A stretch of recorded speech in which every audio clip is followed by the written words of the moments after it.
नमस्कार दोस्तों, कैसे हैं आप सब।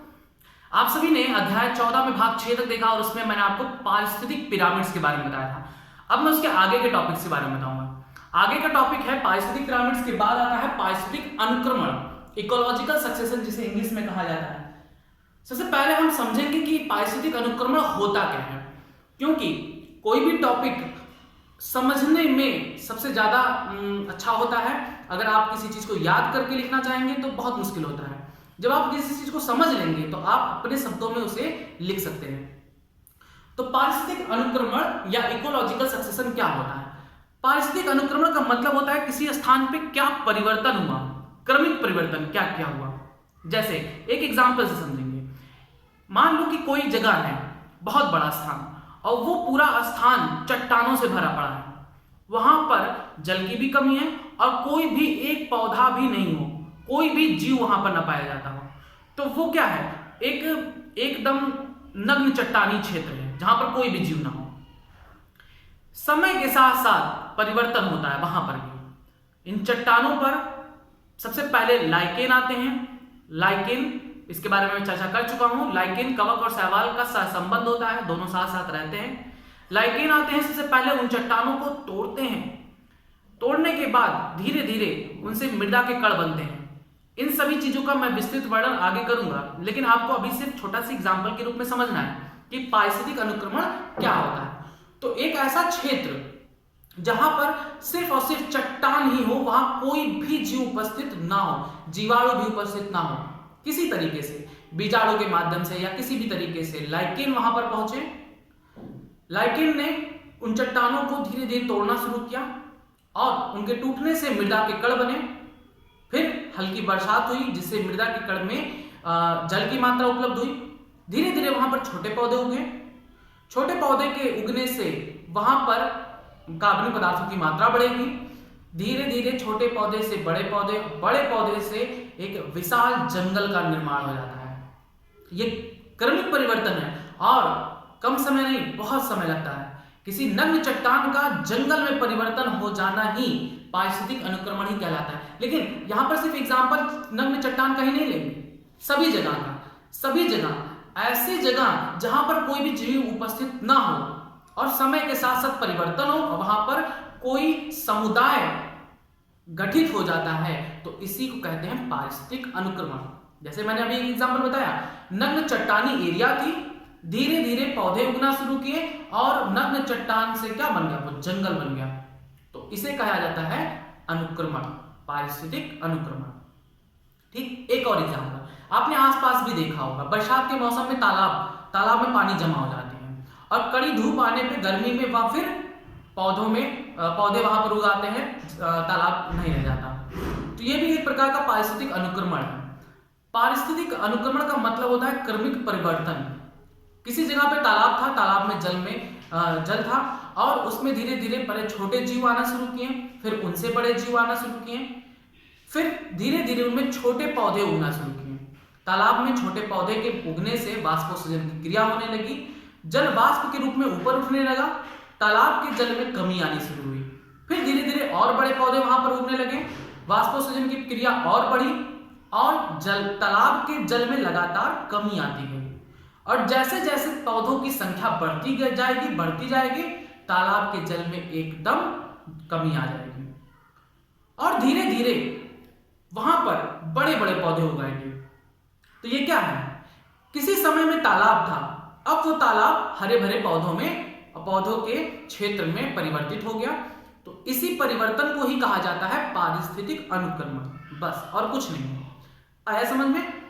पारिस्थितिक अनुक्रमण क्या है, समय के साथ साथ क्रमिक परिवर्तन होता है और किसी नए समुदाय का गठन होता है। इसमें याद रखने वाली बात एक ये है कि किसी भी क्षेत्र में जब परिवर्तन होता है, उस परिवर्तन में जो सबसे पहला समुदाय आता है, मान लिया अभी मैंने आपको बताया था कि नग्न चट्टानी एरिया है, नग्न चट्टानी क्षेत्र। तो नग्न चट्टानी क्षेत्र में खूब सारे चट्टान होंगे, ठीक है, खूब सारे चट्टान होंगे, बड़े बड़े चट्टान होंगे। तो इन चट्टानों पर सबसे पहले कौन जीव आता है, ये बहुत पूछा जाता है। तो चट्टानों पर सबसे पहले आते हैं लाइकेन। लाइकेन। लाइकेन क्या होता है, इसके बारे में भी बहुत सारे क्वेश्चंस आते हैं। तो लाइकेन कवक और शैवाल से मिलकर बना होता है। ठीक, लाइकेन बहुत सूक्ष्म होते हैं, छोटे छोटे होते हैं। ये सबसे पहले चट्टानों पर आते हैं और कुछ रसायनों का स्राव करते हैं, सिक्रीशन करते हैं, जिसकी वजह से इन चट्टानों में दरारें पड़ती हैं। किसी भी चीज को जरा सा भी तोड़ने पर उनसे मृदा के कण निकलते हैं। तो चट्टानों के भी टूटने से कण निकलती हैं, चट्टानीय कण, उसे हम मृदा भी कह सकते हैं। मैंने पहले भी बताया कि मृदा का निर्माण किससे होता है, चट्टानों के अपक्षय से, चट्टानों के टूटने फूटने से। तो लाइकेन भी जब आते हैं तो इनकी अत्यधिक मात्रा बढ़ने से चट्टानों में दरारें पड़ती हैं, और दरारों के पड़ने पर मृदा के कण निकलते हैं, और इस प्रकार से काफी समय बाद मृदा का निर्माण होता है, और उस मृदा में फिर धीरे धीरे पौधे उगना शुरू करते हैं। लेकिन हमें पहले इस बात को समझना है कि चट्टानीय एरिया में सबसे पहले कौन आया, लाइकेन। जब किसी भी क्षेत्र में अनुक्रमण के दौरान सबसे पहला जो समुदाय आता है उसे एक नाम दिया जाता है, जिससे कहते हैं अग्रगामी समुदाय। अग्रगामी समुदाय, जिसे इंग्लिश में कहा जाता है पायोनियर कम्युनिटी। यहां से क्वेश्चंस बहुत सारे आते हैं कि अग्रगामी समुदाय क्या होते हैं, एग्जांपल्स पूछे जाते हैं कि किसमें अग्रगामी समुदाय क्या होता है। सबसे ज्यादा पूछा जाता है यही कि चट्टानीय अनुक्रमण में अग्रगामी समुदाय कौन है, लाइकेन, क्योंकि सबसे पहले लाइकेन आते हैं। किसी भी क्षेत्र में अगर अनुक्रमण शुरू हो रहा है तो अनुक्रमण के शुरू होने में सबसे पहला जो जीव होगा वो क्या होगा, जो सबसे पहला जो जीव होता है उसी को कहा जाता है अग्रगामी समुदाय। तो लाइकेन के ग्रो करने के बाद फिर यहां पर मृदा के कण बनेंगे, मृदा के बनने से छोटे छोटे पौधे उगना शुरू करेंगे, और फिर छोटे छोटे पौधों के बनने पर वाष्पोत्सर्जन की क्रिया होगी, और वाष्पोत्सर्जन की क्रिया होने से फिर इनके मृत होने पर, इन पौधों के मृत होने पर ये नीचे गिरेंगे मृत होने के बाद, और उनका अपघटन होगा। अपघटन होने से कार्बनिक पदार्थों की मात्रा बढ़ेगी, मृदा में कार्बनिक पदार्थों की मात्रा बढ़ती जाएगी, और मृदा में कार्बनिक पदार्थों की मात्रा बढ़ने से वहां पर और बड़े बड़े पौधे उगेंगे। बड़े पौधे यूं ही नहीं आसमान से तो नहीं आते, लेकिन हाँ उनके बीजाणु हवा के माध्यम से, किसी अन्य माध्यम से आ जाते हैं उस स्थान पर। तो यहां पर अब धीरे धीरे छोटे पौधे, फिर बड़े पौधे, और फिर बड़े बड़े पेड़ पौधे उगना शुरू कर देते हैं, और अंततः ये चट्टानीय एरिया, चट्टान अब ना रहकर, क्योंकि चट्टान टूटने फूटने लगते हैं, इन छोटे पौधों से भी टूटेंगे, क्योंकि इन छोटे पौधों की जड़ें भी चट्टानों के अंदर प्रवेश करने की कोशिश करेंगी तो भी टूटेंगे।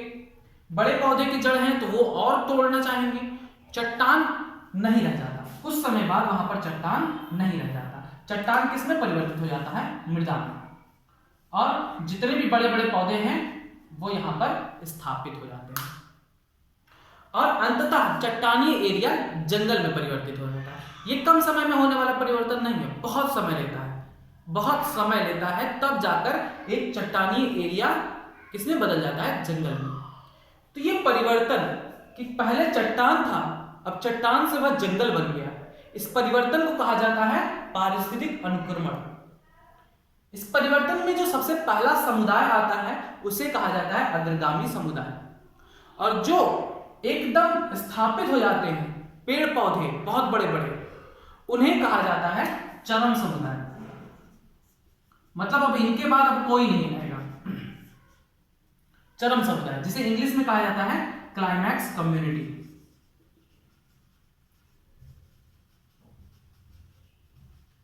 यह भी बहुत पूछा जाता है, किसी स्थान पर अनुक्रमण के पश्चात सबसे आखिरी में संतुलित अवस्था में गठित होने वाले समुदाय को क्या कहा जाता है, चरम समुदाय, क्लाइमैक्स कम्युनिटी। और जो सबसे पहला समुदाय आता है उसे अग्रगामी समुदाय या पायनियर कम्युनिटी। अग्रगामी मतलब सबसे पहले आने वाले, ठीक है, और चरम समुदाय मतलब चरम रूप से स्थापित हो जाए, अब कोई भी इसके आगे नहीं आएगा। तो ये है आपका पारिस्थितिक अनुक्रमण। उम्मीद है कि आपको बहुत अच्छे से समझ में आया होगा। तो अब चलिए इसका डेफिनेशन लिख लेते हैं। लेकिन याद रखेंगे कि ये सारे क्वेश्चंस बहुत पूछे जाते हैं यहां से। अग्रगामी समुदाय क्या होता है? परिवर्तन के दौरान जो क्षेत्र में सबसे पहले आता है। ठीक, ये एक एग्जाम्पल है, ये सबसे हर किसी अनुक्रमण में नहीं आता लाइकेन, ये सिर्फ चट्टान में सबसे पहले आ रहा है लाइकेन, हर अनुक्रमण में नहीं। चट्टान के अनुक्रमण में सबसे पहले समुदाय आता है लाइकेन, तालाब में सबसे पहले आते हैं पादप प्लवक। ठीक, तो ये सारी चीजें याद रखेंगे। तो अब डिफिनेशन देखते हैं, पारिस्थितिक अनुक्रमण का डिफिनेशन क्या होगा। तो इसमें लिखेंगे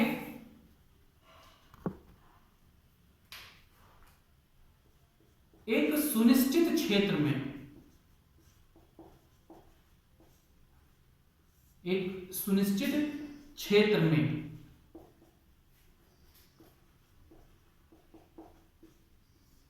प्रजाति संरचना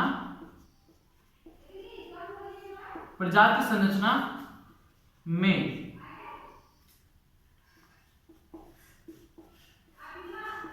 उचित रूप से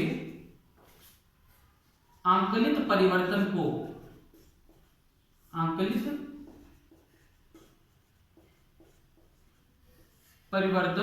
को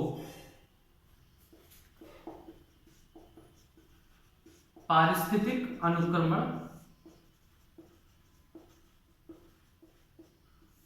कहते हैं।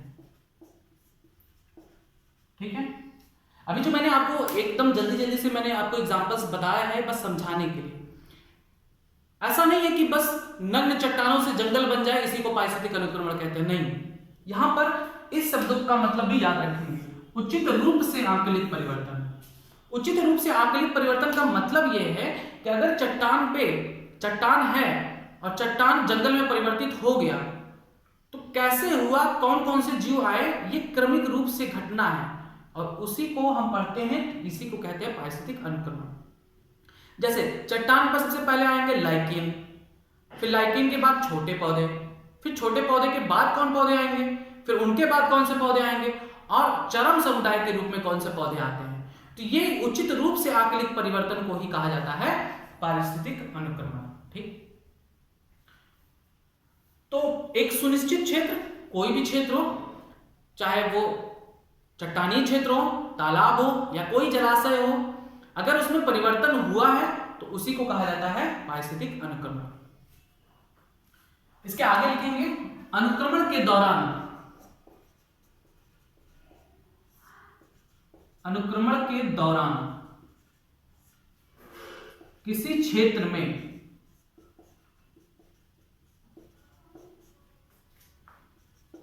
स्थापित होने वाले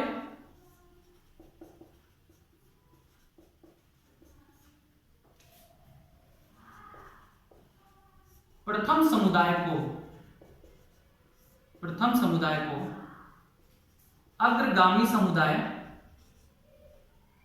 अग्रगामी समुदाय, जिसे इंग्लिश में पायोनियर कम्युनिटी कहते हैं, अग्रगामी समुदाय कहा जाता है। ठीक, और अंततः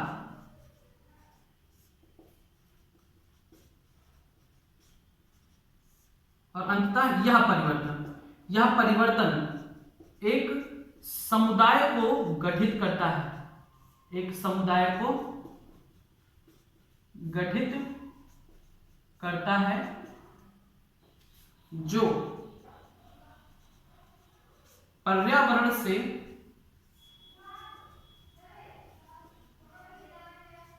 संतुलन के नजदीक है।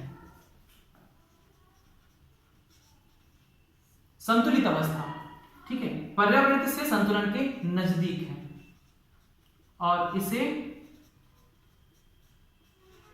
चरम समुदाय,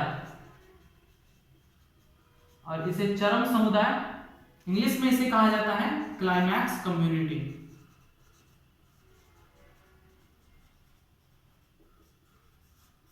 कहा जाता है। ठीक, बस ये आपका पारिस्थितिक अनुक्रमण का डिफिनेशन और इसमें सबसे पहले आने वाले समुदाय को क्या कहा जाता है और सबसे आखिरी में आने वाले समुदाय को क्या कहा जाता है उसके बारे में। उम्मीद है कि आपको ये टॉपिक बहुत अच्छे से समझ में आया होगा, क्योंकि ये बहुत इंपॉर्टेंट है एग्जाम के बेसिस से। और मैंने आपको बताया कि अग्रगामी समुदाय के बारे में खूब क्वेश्चन पूछे जाते हैं और चरम समुदाय के बारे में ज्यादा क्वेश्चन पूछे जाते हैं। तो याद कर लीजिए कि पारिस्थितिक अनुक्रमण क्या है, एक सुनिश्चित क्षेत्र में प्रजाति समुदाय में उचित रूप से आकलित परिवर्तन को पारिस्थितिक अनुक्रमण कहते हैं, और परिवर्तन के दौरान स्थापित होने वाले प्रथम समुदाय को अग्रगामी समुदाय कहते हैं और एकदम आखिरी में स्थापित होने वाले समुदाय को चरम समुदाय या क्लाइमैक्स कम्युनिटी कहा जाता है। बस अब हम देखेंगे अनुक्रमण के प्रकार।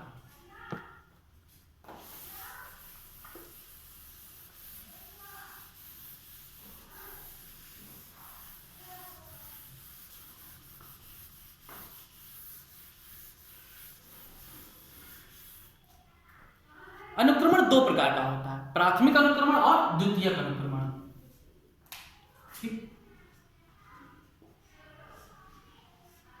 पारिस्थितिक अनुक्रमण के प्रकार कितने हैं? दो। पहला आता है प्राथमिक अनुक्रमण,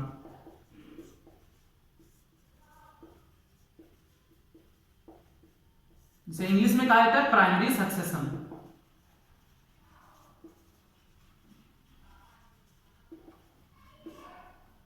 और दूसरा आता है द्वितीयक अनुक्रमण। द्वितीयक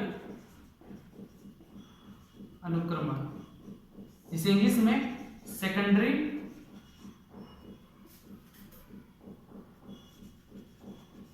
सक्सेशन कहा जाता है। Secondary succession. तो प्राथमिक अनुक्रमण क्या होता है और द्वितीयक अनुक्रमण क्या होता है, अब इसे समझेंगे। प्राथमिक अनुक्रमण ऐसे स्थान पर होने वाला अनुक्रमण जहां पहले से कोई भी जीव उपस्थित नहीं हो। कोई भी जीव पहले उपस्थित ना हो।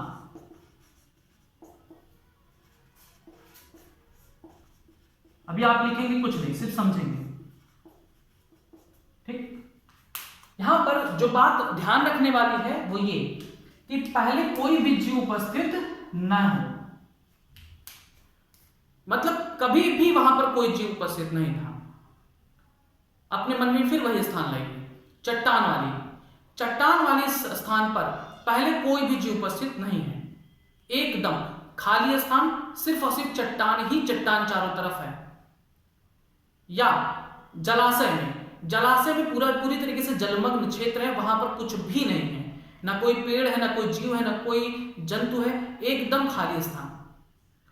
धीरे धीरे समय के बदलने के अनुसार जलाशय अगर जंगल में परिवर्तित हो जाता है तो वह अनुक्रमण है।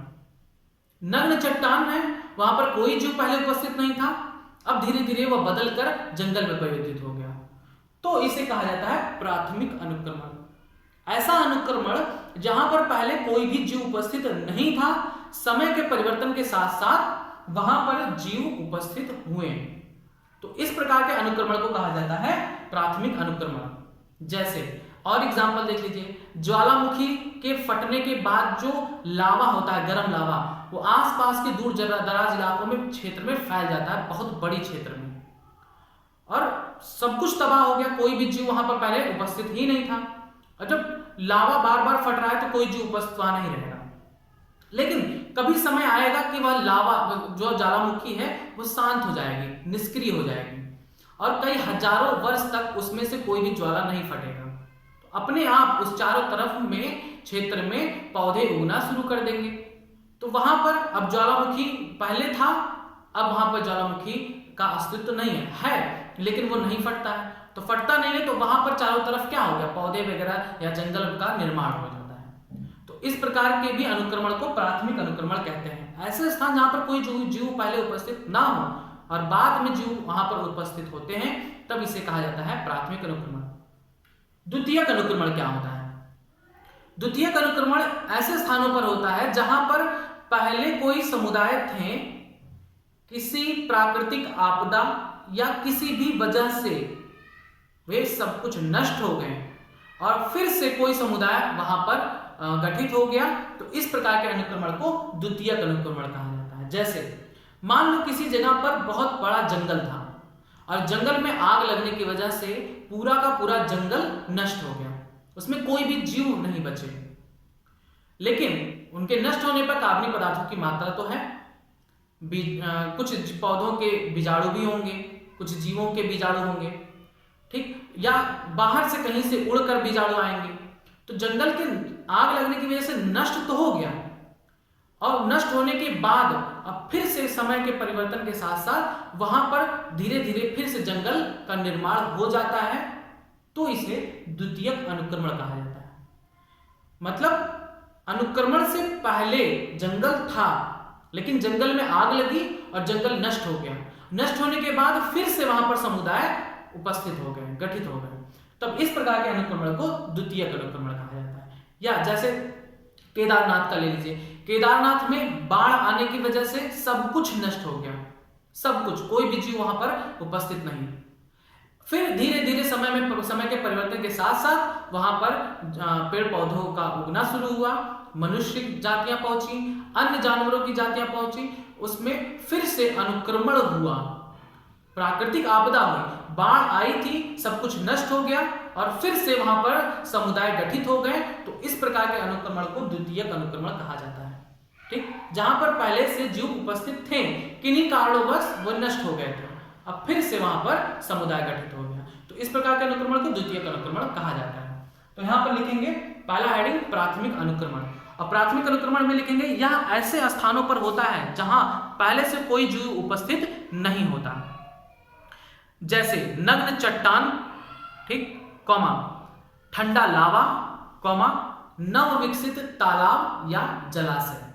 ठीक, दूसरा हेडिंग डालेंगे द्वितीयक अनुक्रमण, लिखेंगे यह अनुक्रमण वहां होता है जहां पहले से मौजूद समुदाय नष्ट हो जाते हैं एवं इसमें केवल कुछ ही जीव बने रहते हैं। पहले से मौजूद समुदाय विभिन्न कारणों जैसे जंगल की आग, भयानक बाढ़, भूकंप, खेतों की कटाई, भयंकर सूखा आदि के चलते नष्ट हो जाता है। इस प्रकार के क्षेत्रों में कार्बनिक पदार्थ मौजूद रहते हैं। पहले से मौजूद बीज, पौधों की जातियां तथा बाहर से नई जातियां आकर अनुकूल वातावरण मिलने पर नए समुदाय का निर्माण करते हैं। ठीक, बस। तो ये हो गया अनुक्रमण के प्रकार भी, प्राथमिक अनुक्रमण और द्वितीयक अनुक्रमण। अब हम देखेंगे अनुक्रमण का वर्गीकरण। विभिन्न स्थानों पर होने वाले अनुक्रमण को अलग अलग नाम दिया गया है। जैसे अगर जल में अनुक्रमण होता है, किसी जल वाले क्षेत्र में अनुक्रमण होता है, तब उसे हम जलक्रमक कहते हैं। ठीक, किसी ऐसे स्थान पर जहां पर लवण की मात्रा ज्यादा है, वहां पर अगर अनुक्रमण होता है तो उसे हम लवण मृदा क्रमक कहते हैं। तो ये कहलाता है वर्गीकरण, पारिस्थितिक अनुक्रमण का वर्गीकरण। तो हेडिंग डालेंगे अनुक्रमण का वर्गीकरण।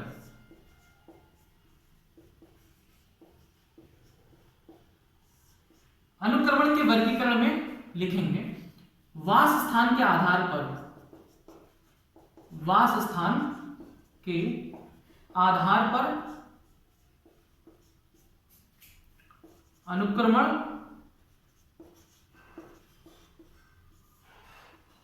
को या अनुक्रमण निम्नलिखित प्रकार के होते हैं।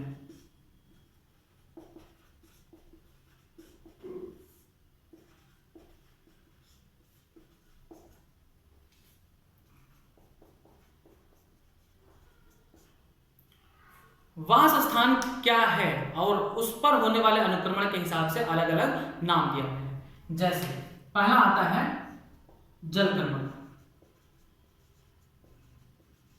जलक्रमक जिसे इंग्लिश में हाइड्रोस्फीयर कहते हैं, हाइड्रोस्फीयर। जलक्रमक का मतलब क्या है कि ऐसे स्थान पर होने वाला अनुक्रमण जो जल में हो या जल में होने वाले अनुक्रमण को कहा जाता है जलक्रमक। जैसे तालाब में होने वाला अनुक्रमक या किसी भी जलाशय में होने वाला अनुक्रमक क्या कहलाता है? जलक्रमक। इसे कहा जाता है हाइड्रोस्फीयर। मतलब जल वाली क्षेत्रों में होने वाले अनुक्रमण को जलक्रमक कहा जाता है। जैसे कोई तालाब है, तालाब में धीरे धीरे पादप्लवक, फिर जंतुप्लवक, फिर छोटी मछलियां, बड़ी मछलियां, या फिर कह सकते हैं पौधे, बड़े बड़े पौधे उगना शुरू किए और तालाब का अस्तित्व खत्म, अब वहां पर पेड़ पौधे हैं, तालाब नहीं। तो इस प्रकार के अनुक्रमण को कहा जाता है जलक्रमक। तो लिखेंगे जलक्रमक में हेड डालेंगे, जलीय प्रदेशों जैसे तालाबों, झीलों, झरनों आदि में संपन्न होने वाले अनुक्रमण को जलक्रमक कहा जाता है। बस। दूसरा आता है शुष्क प्रदेशीय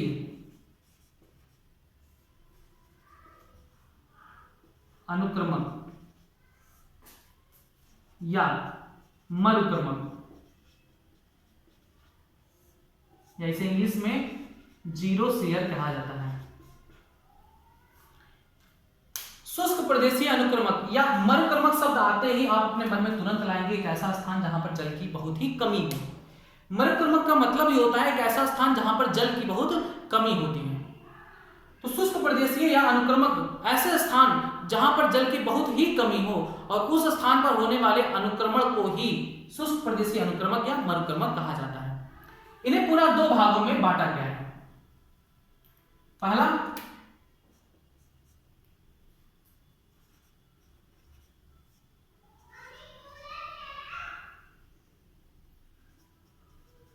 नग्न चट्टान अनुक्रमक या शैलक्रमक, या इसे इंग्लिश में लिथोस्फीयर कहा जाता है। लिथोस्फीयर मतलब ऐसा अनुक्रमण जो चट्टानी एरिया में होता है। नग्न चट्टान वाले क्षेत्रों में होने वाले अनुक्रमण को नग्न चट्टान अनुक्रमक या शैलक्रमक कहा जाता है।